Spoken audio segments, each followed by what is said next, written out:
You've heard it 1,000 times. Just use I statements. Practice active listening. Don't go to bed angry. And on paper, that sounds reasonable. But let me ask you something real. Have you ever been in the middle of a fight where you knew what you were supposed to say and your body just didn't cooperate? Your heart is pounding, your throat tightens, your jaw locks, and suddenly you're either saying something sharp you regret later or shutting down completely, disappearing mid conversation. And afterward, you're left thinking, what's wrong with me? I know better. Here's the truth, and I need you to hear it slowly. Nothing is wrong with you. And your partner isn't toxic, broken, or emotionally immature either. What's failing you in the moment isn't your communication skills, it's your nervous system. Because when your body doesn't feel safe, language is a luxury your brain literally cannot afford. So today, I'm going to break down why communication skills fail exactly when you need them the most, what's actually happening in your brain and body during conflict, and the hill I will absolutely die on as a coach. Biological consent comes before communication. Always. Let's talk biology. Not in a textbook way, but in a human way. Inside your body lives the vagus nerve. Think of it as your nervous system surveillance system. Its only job is to constantly ask one question: am I safe or not? That's it. So when your partner raises their voice or pulls away or gives you that look, your vagus nerve doesn't care about your therapy vocabulary. It sends a cold red. And here's the part most people don't understand. When your nervous system hits that red zone, your prefrontal cortex, the part of your brain responsible for logic, empathy, impulse control, and yes, communication skills, goes offline. Not metaphorically, literally. Blood flow shifts away from the thinking brain and into the survival centers, which means you can't stay calm. You can't choose your words. You can't listen generously because your body believes it's under threat.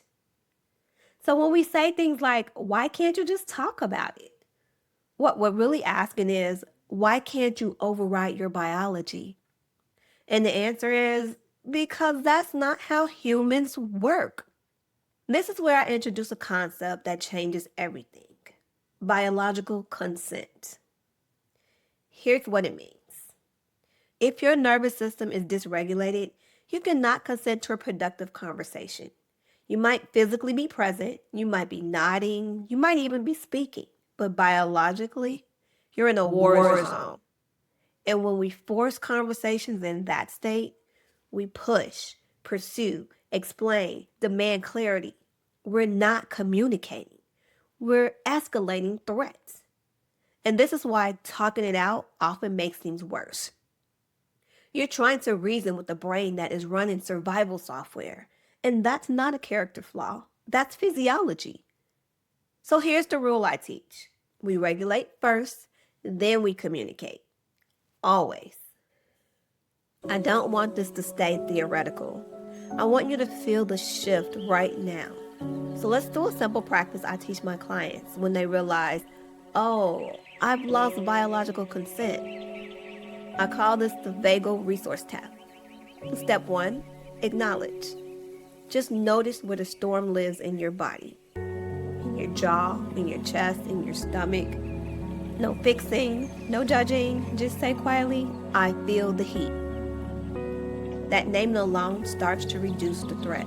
Step 2, the touch. Place one hand on your heart and one hand on your belly. This isn't woo, this is self-co-regulation. Your nervous system learns safety through felt sense, not logic. You're teaching your body, I'm a safe place to land. Step 3, the exhale. Inhale through your nose for 4 and exhale through pursed lips for 8. The long exhale equals the brake pedal. So let's do it.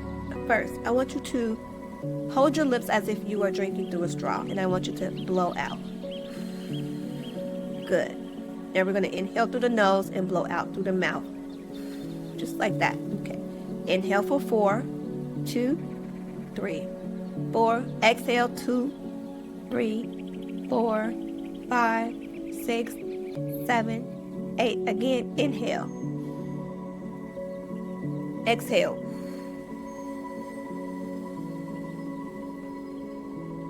One more time. Inhale.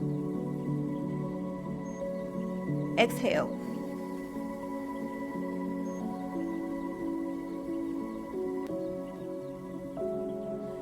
Good. Okay. Now we're ready for step 4.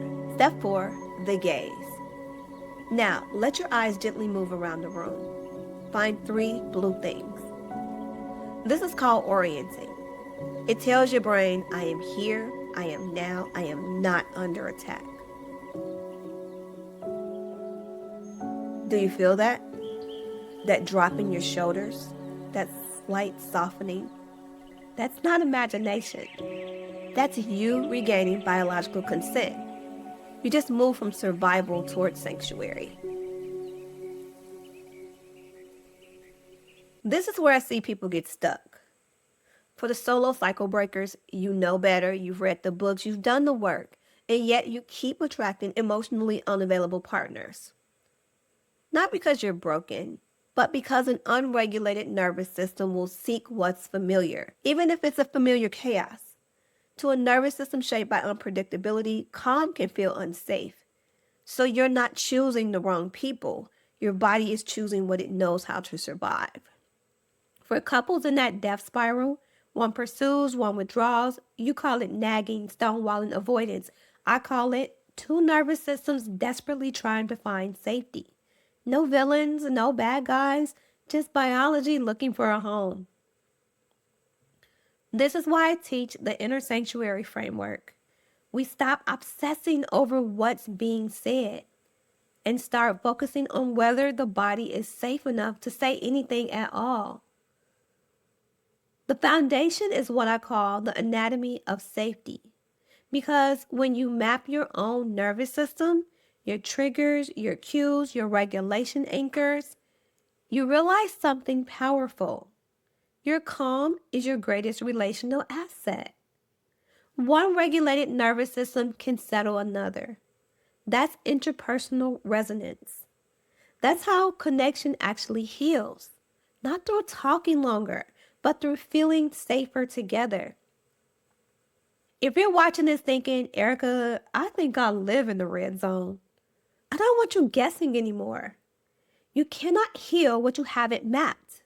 That's why I created the Relationship Nervous System Quiz. It shows you your unique safety blueprint.